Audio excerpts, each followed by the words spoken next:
إن الحمد لله وسلم على نبينا مصطفى محمد صلى الله عليه وسلم وعلى آله وصحبه أجمعين أما بعد أعوذ بالله من الشيطان الرجيم بسم الله الرحمن الرحيم സൂറ മറിയം 65-ാമത്തെ ആയത്ത് അല്ലാഹു സുബ്ഹാനഹു വ തആല വിശദീകരിക്കുന്നു റബ്ബുസ് സമാവാതി വൽ അർദ് ആകാശങ്ങളുടെയും ഭൂമിയുടെയും രക്ഷിതാവാണ് റബ്ബാണ് അല്ലാഹു സുബ്ഹാനഹു വ തആല വമാ ബൈനഹുമാ അത് രണ്ടിന്റെയും ഇടയിലുള്ളതിന്റെയും റബ്ബ് ഫഅബ്ദുഹു അതിനാൽ ആ രക്ഷിതാവിനെ ആ അല്ലാഹുവിനെ നിങ്ങൾ ആരാധിക്കണം എന്നാണ് അല്ലാഹുവിന്റെ കൽപ്പന ആകാശങ്ങളുടെയും ഭൂമിയുടെയും അതിനെയൊക്കെ സൃഷ്ടിച്ചു പരിപാലിക്കുന്ന ആ റബ്ബിനെ മാത്രമേ നിങ്ങൾ ആരാധിക്കാൻ പാടുള്ളൂ.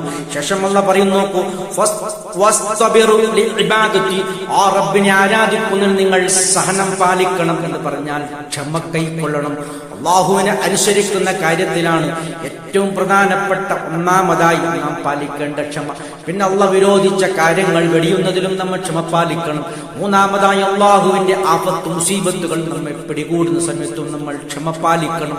അല്ലാഹുവിന് 5 വക്ത് കൃത്യമായി നമസ്കരിക്കാനും നോമ്പനുഷ്ഠിക്കാനും നമ്മുടെ സമ്പത്തിൽ നിന്നും കണക്ക് നോക്കി സക്കാത്ത് കൊടുക്കുവാനും കഴിവുള്ളവൻ ഹജ്ജ് നിർവഹിക്കുവാനും ഒക്കെ അങ്ങേറ്റത്തെ ക്ഷമയുടെ ആവശ്യമുണ്ട്.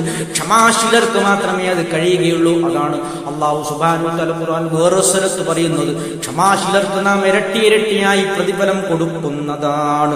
ഹൽ തഅലമു ലഹു സമിയാ ഹൽ തഅലമു നിങ്ങൾക്കറിയുമോ ലഹു സമിയാ അവനിക്ക് പേരുത്ത ഒരാളെ നിങ്ങൾക്കറിയുമോ എന്ന് പറഞ്ഞാൽ അല്ലാഹുവിന് സമമായ ഒരാൾ വേറെയുണ്ടോ, അല്ലാഹുവിന് പങ്കുകാരുണ്ടോ എന്നാണ് അല്ലാഹു ചോദിക്കുന്നത്.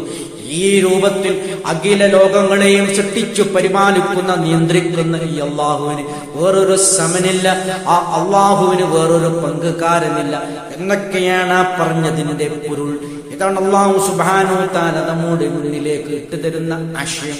ഇതിനനുസൃതമായി നമ്മുടെ ജീവിതം ചിട്ടപ്പെടുത്തി സജ്ജനങ്ങളുടെ പാതയിൽ ചേർന്നുകൊണ്ട് നാം നേരായ വഴിയിൽ സഞ്ചരിച്ച് ഈമാനോട് ഇഖ്ലാസോടുകൂടി പ്രവർത്തനങ്ങൾ തെറ്റപ്പെടുത്തിക്കൊണ്ട് നല്ല മുഅ്മിനായി മുസ്ലിമായി മരണപ്പെടണം എന്നാണ് അല്ലാഹുവിന്റെ കൽപ്പന.